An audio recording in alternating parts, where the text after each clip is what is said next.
Shalom Bapak Ibu dan Saudara-saudari yang dikasihi oleh Tuhan kita, Yesus Kristus. Saya ucapkan salam sejahtera untuk saudara semua dimanapun saudara berada. Damai dan sukacita dari Roh Kudus senantiasa melimpah di dalam hati dan kehidupan saudara semua. Dan pada hari ini, sebelum kita masuk ke dalam khatam pembacaan Alkitab, saya mengajak saudara semua untuk berdoa. Ya Allah, Bapa kami yang di sorga, Bapa dalam nama Tuhan Yesus Kristus, Tuhan yang senantiasa bersama kami di dalam kondisi apapun. Terima kasih Tuhan, pada hari ini kami telah diberikan kekuatan dalam menjalani kehidupan ini. Dan sekarang kami ingin khatam dalam pembacaan Alkitab. Berkatilah dan urapilah kami, baik yang sudah pernah membaca ataupun yang belum pernah membaca dan khatam Alkitab, supaya firman-Mu bukan hanya sekedar kami baca dan khatamkan saja, namun bisa kami pahami serta bisa tertanam di dalam hati dan pikiran kami, sehingga kami bisa menjadi pelaku firman-Mu. Di dalam nama Tuhan dan Juru Selamat kami yang hidup, Yesus Kristus. Amin.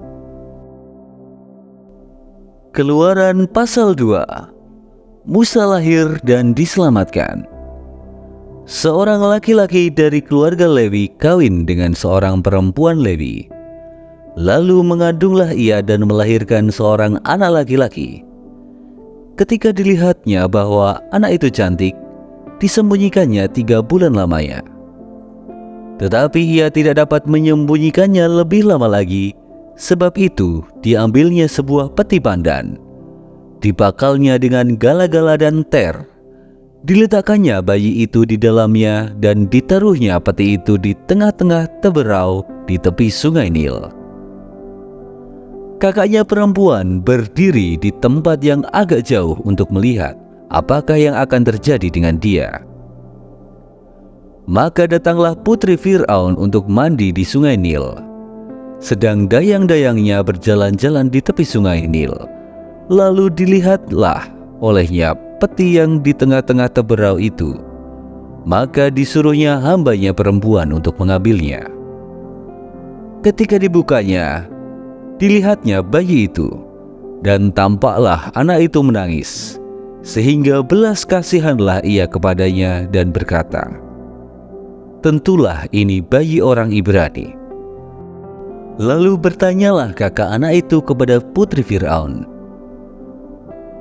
"Akan kupanggilkah bagi tuan putri seorang inang penyusu dari perempuan Ibrani untuk menyusukan bayi itu bagi tuan putri?" Sahut putri Fir'aun kepadanya, "Baiklah." Lalu pergilah gadis itu memanggil ibu bayi itu. Maka berkatalah putri Fir'aun kepada ibu itu, "Bawalah bayi ini dan susukanlah dia bagiku, maka aku akan memberi upah kepadamu." Kemudian perempuan itu mengambil bayi itu dan menyusuinya. Ketika anak itu telah besar, dibawanyalah kepada putri Fir'aun yang mengangkatnya menjadi anaknya dan menamainya Musa, sebab katanya, "Karena aku telah menariknya dari air." Musa membela bangsanya.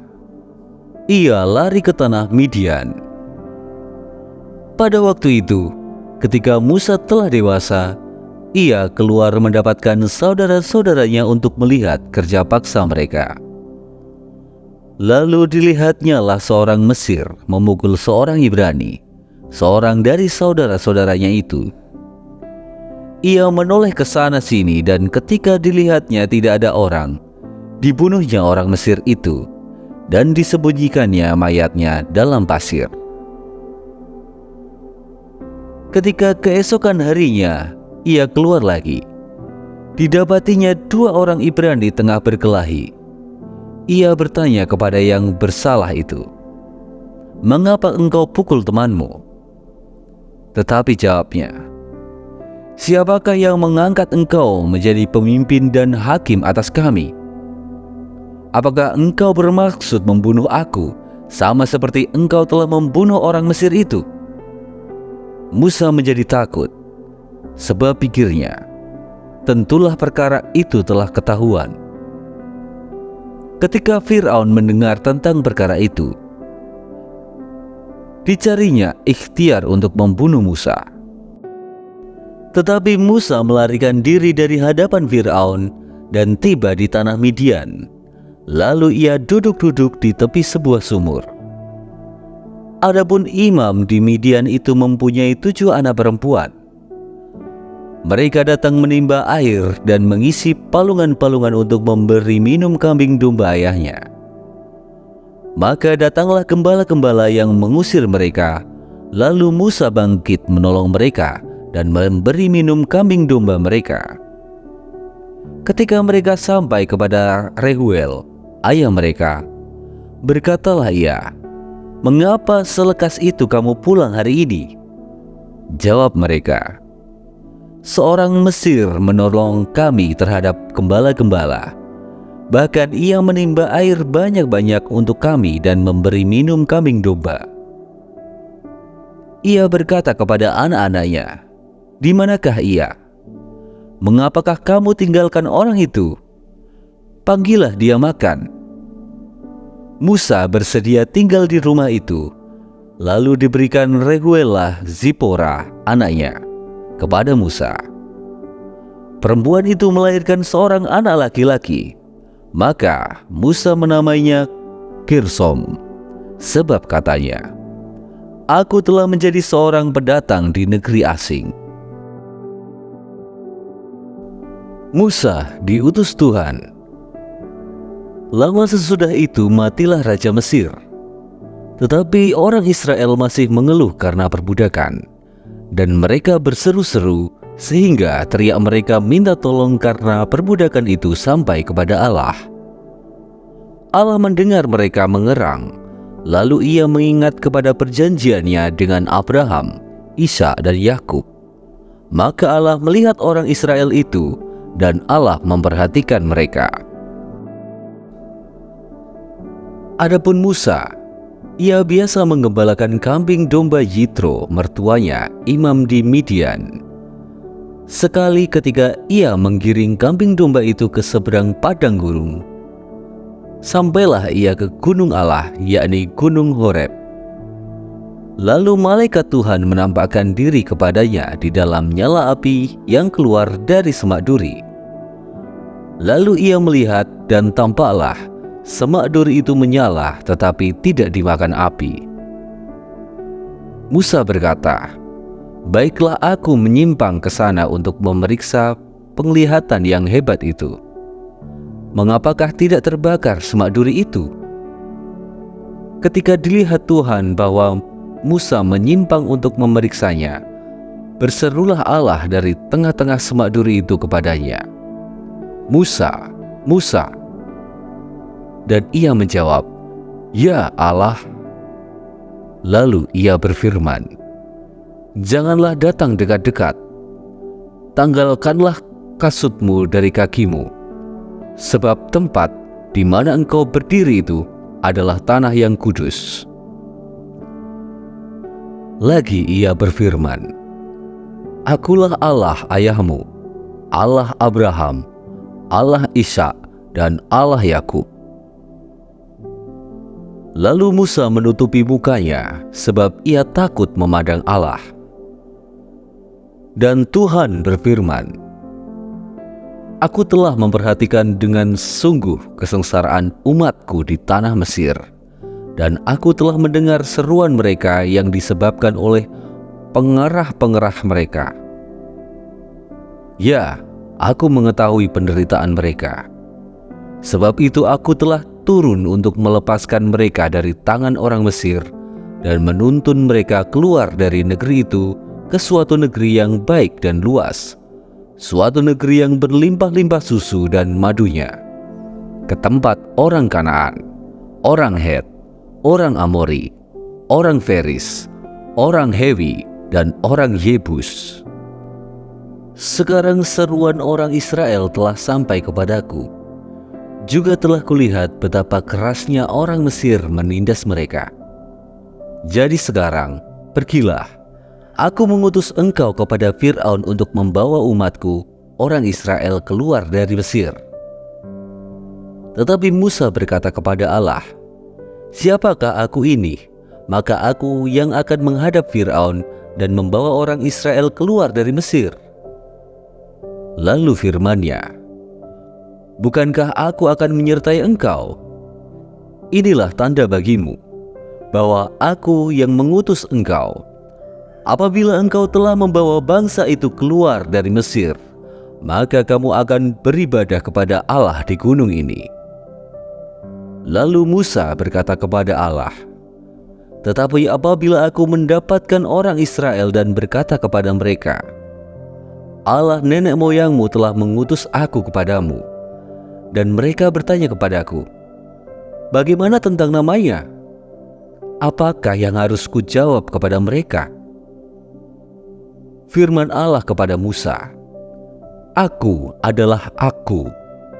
Lagi firman-Nya, "Beginilah kukatakan kepada orang Israel itu, Akulah Aku, telah mengutus aku kepadamu." Selanjutnya berfirmanlah Allah kepada Musa, "Beginilah kau katakan kepada orang Israel, Tuhan, Allah nenek moyangmu, Allah Abraham, Allah Ishak, dan Allah Yakub, telah mengutus aku kepadamu. Itulah namaku untuk selama-lamanya, dan itulah sebutanku turun-temurun. Pergilah, kumpulkanlah para tua-tua Israel dan katakanlah kepada mereka, Tuhan, Allah nenek moyangmu, Allah Abraham, Ishak, dan Yakub, telah menampakkan diri kepadaku, serta berfirman, Aku sudah mengidahkan kamu, juga apa yang dilakukan kepadamu di Mesir. Jadi aku telah berfirman, Aku akan menuntun kamu keluar dari kesengsaraan di Mesir menuju ke negeri orang Kanaan, orang Het, orang Amori, orang Feris, orang Hewi, dan orang Yebus, ke suatu negeri yang berlimpah-limpah susu dan madunya. Dan bila mana mereka mendengarkan perkataanmu, maka engkau harus beserta para tua-tua Israel pergi kepada Raja Mesir, dan kamu harus berkata kepadanya, Tuhan, Allah orang Ibrani, telah menemui kami. Oleh sebab itu, izinkanlah kiranya kami pergi ke padang gurun 3 hari perjalanan jauhnya untuk mempersembahkan korban kepada Tuhan Allah kami. Tetapi aku tahu bahwa Raja Mesir tidak akan membiarkan kamu pergi, kecuali dipaksa oleh tangan yang kuat. Tetapi aku akan mengacungkan tanganku dan memukul Mesir dengan segala perbuatan yang ajaib yang akan kulakukan di tengah-tengahnya. Sesudah itu ia akan membiarkan kamu pergi.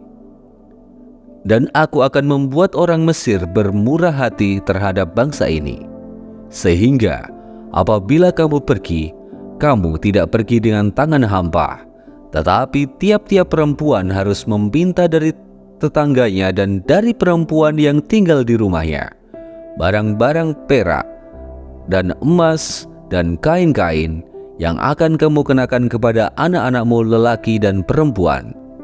Demikianlah kamu akan merampasi orang Mesir itu. Lalu sahut Musa, bagaimana jika mereka tidak percaya kepadaku dan tidak mendengarkan perkataanku, melainkan berkata, Tuhan tidak menampakkan diri kepadamu. Tuhan berfirman kepadanya, apakah yang di tanganmu itu?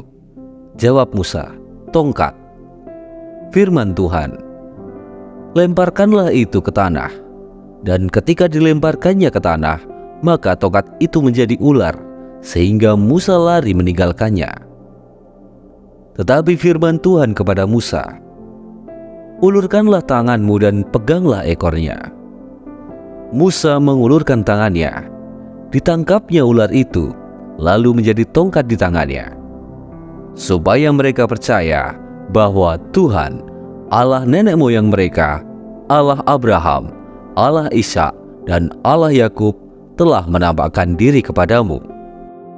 Lagi firman Tuhan kepadanya, masukkanlah tanganmu ke dalam bajumu. Dimasukkannya tangannya ke dalam bajunya, dan setelah ditariknya keluar, maka tangannya kena kusta, putih seperti salju. Sesudah itu firman-Nya, masukkanlah tanganmu kembali ke dalam bajumu. Musa memasukkan tangannya kembali ke dalam bajunya, dan setelah ditariknya keluar, maka tangannya itu pulih kembali seperti seluruh badannya. Jika mereka tidak percaya kepadamu dan tidak mengindahkan tanda mukjizat yang pertama, maka mereka akan percaya kepada tanda mukjizat yang kedua. Dan jika mereka tidak juga percaya kepada kedua tanda mukjizat ini dan tidak mendengarkan perkataanmu, maka engkau harus mengambil air dari sungai Nil dan harus kau curahkan di tanah yang kering. Lalu air yang kau ambil itu akan menjadi darah di tanah yang kering itu. Lalu kata Musa kepada Tuhan, "Ah Tuhan, aku ini tidak pandai bicara. Dahulu pun tidak, dan sejak engkau berfirman kepada hamba-Mu pun tidak. Sebab aku berat mulut dan berat lidah." Tetapi Tuhan berfirman kepadanya, "Siapakah yang membuat lidah manusia? Siapakah yang membuat orang bisu atau tuli? Membuat orang melihat atau buta? Bukankah aku, yakni Tuhan?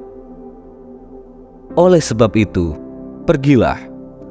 Aku akan menyertai lidahmu dan mengajar engkau apa yang harus kau katakan." Tetapi Musa berkata, "Ah Tuhan, utuslah kiranya siapa saja yang patut kau utus." Maka bangkitlah murka Tuhan terhadap Musa dan ia berfirman, "Bukankah di situ Harun, orang Lewi itu kakakmu? Aku tahu bahwa ia pandai bicara.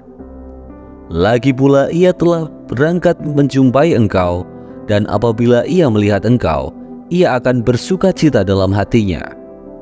Maka engkau harus berbicara kepadanya dan menaruh perkataan itu ke dalam mulutnya.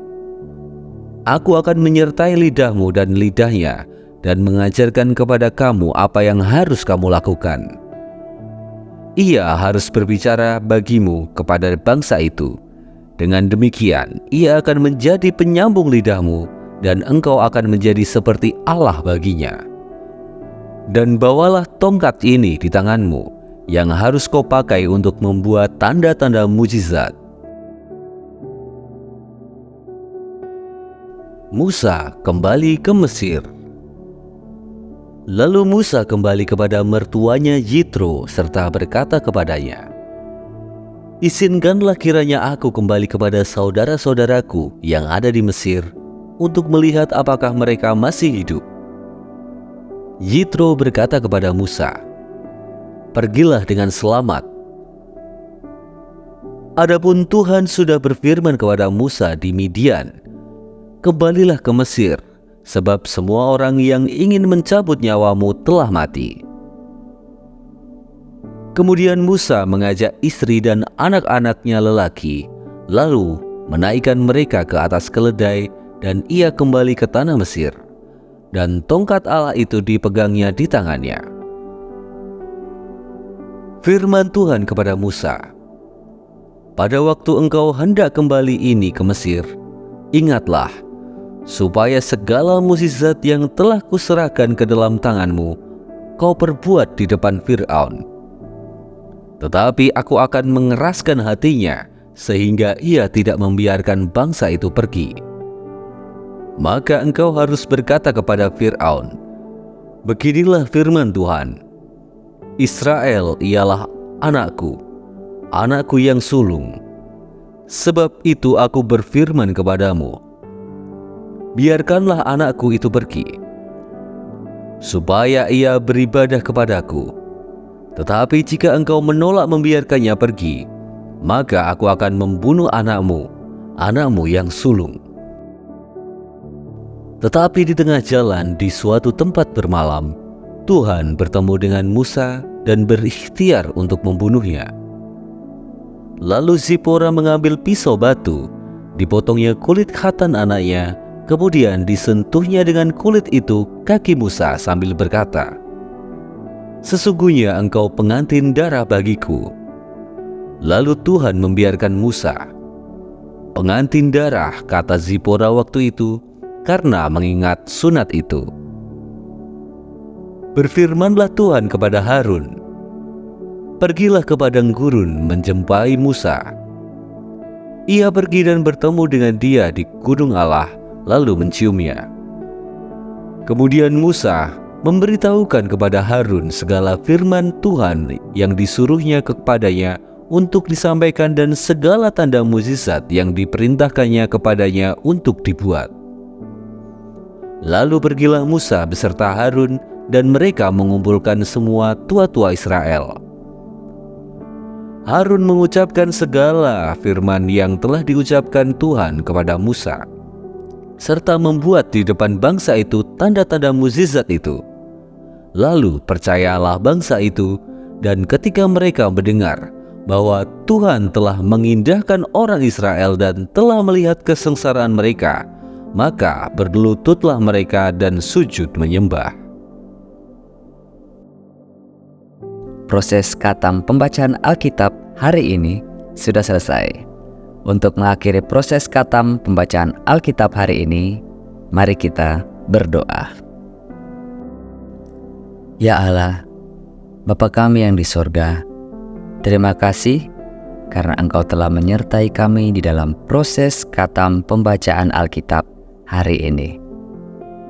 Dan biarlah Roh Kudus senantiasa bekerja mengurapi kami, sehingga proses pada hari ini bisa tertanam dan menjadi kebiasaan di dalam hati kami masing-masing. Dan sekarang kami ingin melanjutkan kegiatan kami ya Tuhan. Kami mohon, sertailah dan berkatilah kami dalam kesehatan dan juga kebutuhan kami masing-masing. Di dalam nama Tuhan dan Juru Selamat kami yang hidup, Yesus Kristus. Amin. Terima kasih Bapak, Ibu, dan saudara-saudari yang telah mengikuti proses khatam pembacaan Alkitab hari ini. Sampai bertemu lagi di episode berikutnya. Tuhan Yesus memberkati kita semua.